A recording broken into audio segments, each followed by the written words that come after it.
So while we have a respite from the rain again, it's time to address our next most important aspect of survival, which is shelter. Our rule of three states that we can't survive for more than 3 hours in extreme conditions, so we need, alongside a good fire, we need shelter. Very important to keep us out of the wind and out of the rain.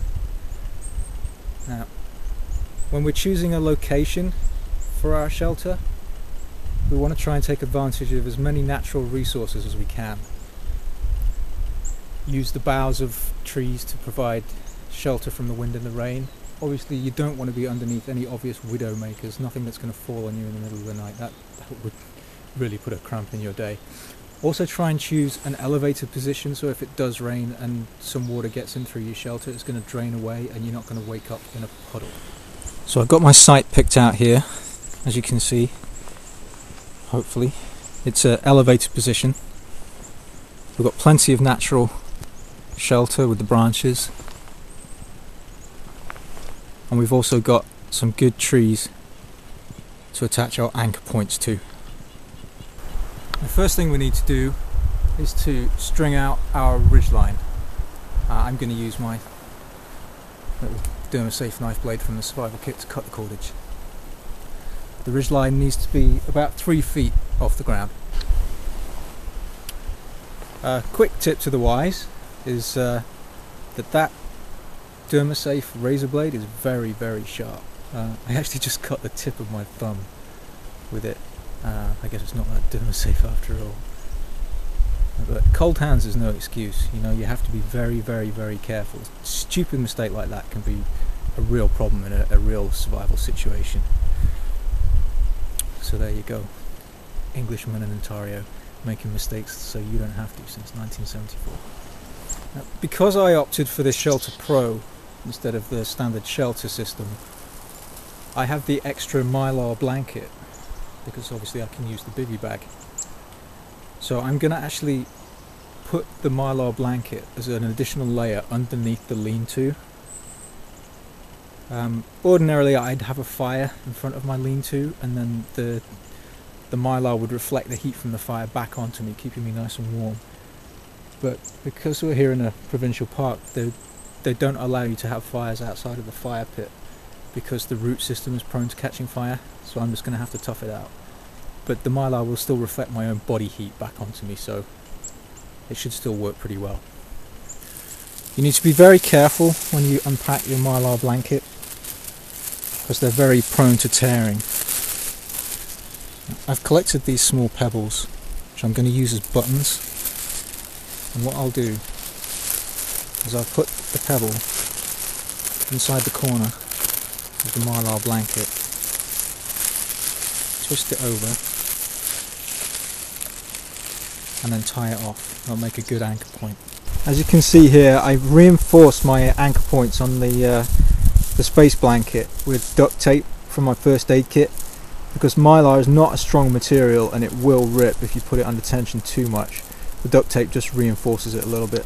So one problem I'm having already is I've actually only got this much cordage left. Partly that is because I've chosen to put up the extra mylar blanket, and part of it is because of the loss of dexterity in my right hand. I've had to be a little bit more generous with the knots than I would be normally. But it's still a good point. I mean, the cordage could be a bit more generous, I think, in my opinion. I'm going to dip into the cordage in my survival kit, so it's not the end of the world. But if you're planning on putting up one of these shelters, you should definitely bring more cordage. And hopefully they'll add more to the kit in the future. Okay, so now the mylar blanket's in place, we need to put up the tarp itself. And for that we're going to need some tent pegs. I've improvised some with some sticks here. If you can't find any wood with little sticking out branches like that, then you can just cut notches into the top of the wood.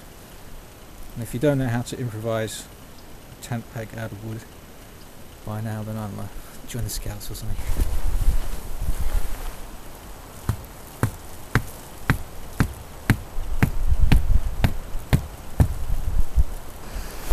So now the tarp's erected, the last thing we need to do is just tighten up the lines to make sure the tarp's nice and tight. I'm using the included line tensioners, which are really good, and they've included a couple of extras as well, which is good because they're black plastic and very easy to lose in the woodland. They work really well though. If you don't have them, you can use a sliding hitch, but obviously these line tensioners are the best thing to use.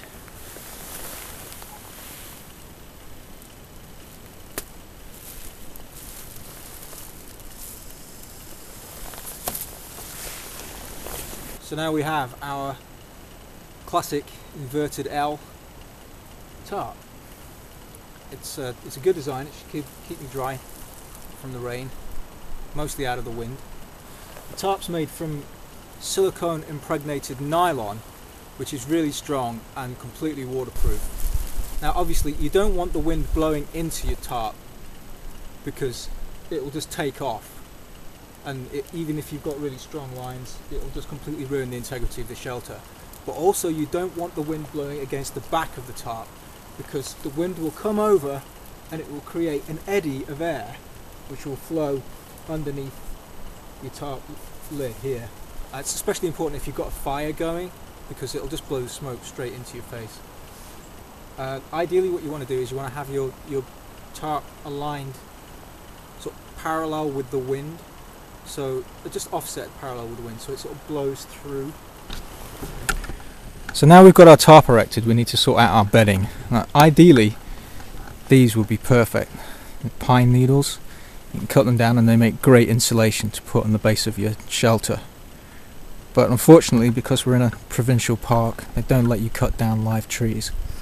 But there are lots of these little pine needles laying around all over the floor, so I'll be gathering up a lot of them to give myself a good layer of bedding, provide myself some insulation from the cold ground.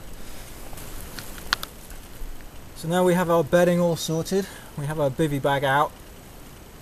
Now,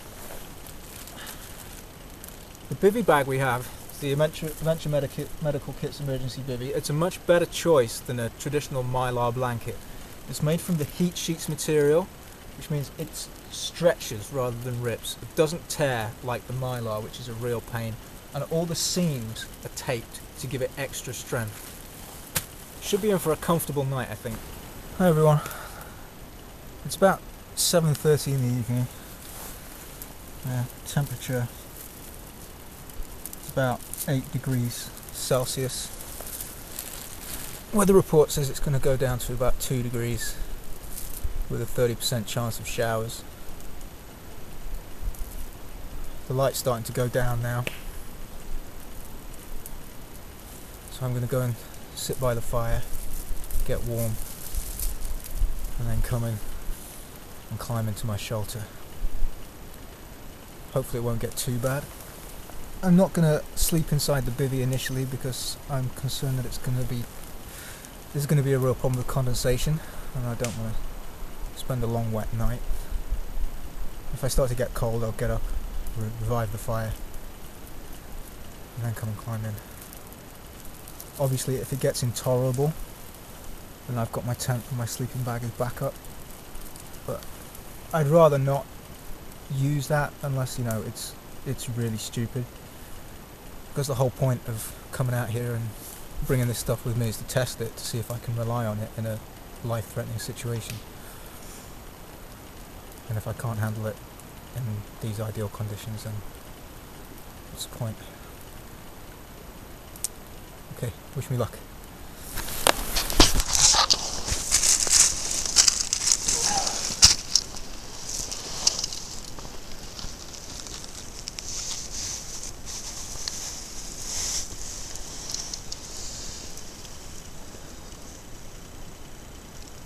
Hopefully you can see me, and it's not too Blair Witchy for you. It's about 2 o'clock in the morning. I've just been up and revitalised the fire. I did manage to get a couple of hours sleep.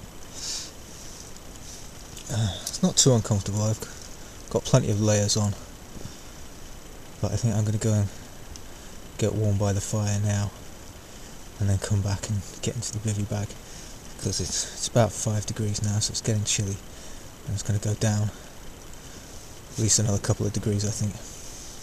It hasn't rained yet though, which is one plus. So yeah, so far so good.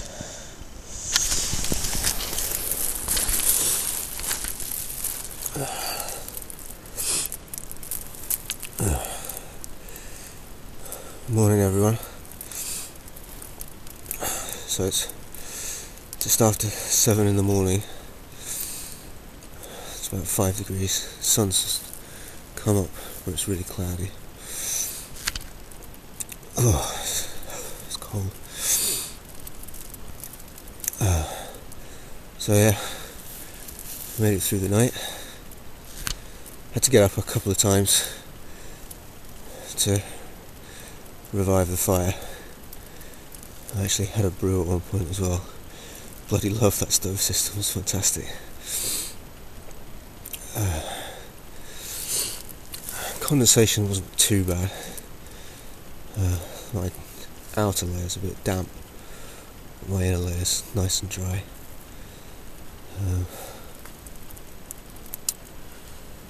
I think if I'd been able to have a fire out front of the shelter, it would have made all the difference. Would have been a much more comfortable night. I had to get some sleep, not much. I should have put more of a thicker layer of pine needles down under the bivvy bag as well. I only had about an inch. I think I needed another 2 or 3 inches at least, because it compresses a lot and it shifts around as you're sort of moving around in the bag. But on the whole, it worked pretty well. I wasn't comfortable, but it was tolerable. After all, if I'd been comfortable, then I would have been camping. But I think now I'm going to go and revive the fire, get another brew on, and then I'm going to go and climb into my sleeping bag and try and get some sleep. Oh.